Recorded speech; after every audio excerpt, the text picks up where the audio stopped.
I had a back injury about 5 or 6 years ago, and I've been to see every professional under the sun and just couldn't get past a certain point. So I wasn't able to exercise as I had before and was down to walking as an exercise, whereas previously I'd been very active. CrossFit, obstacle course racing. Yeah.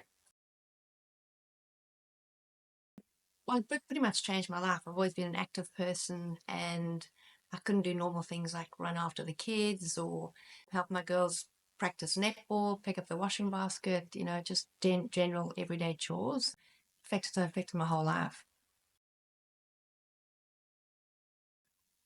I think the one-to-one personal attention to detail, taking things right back to the beginning. I mean, Glenn's fantastic in terms of knowledge and information, but he really listens to you and gets you moving. And the change has been amazing. I've sort of changed my life, really.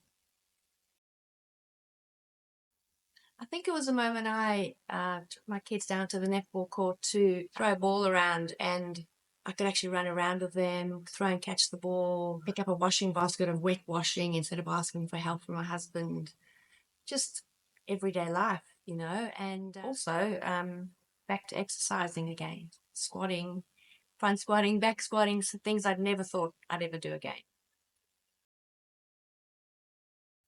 What feels like back to normal. My back isn't an issue. I don't think about it all the time. It's not a big part of my day. I can just get on and do the things I want to do every day. Oh, everything. Pick up a heavy pot of stew, like I said, pick up the washing basket, playing with my kids, pick up my daughter, pick up my dogs from the floor, carrying the washing carrying shopping in from the boot of the car into the house, exercise every day, back to spinning, doing squatting, everything. So many things.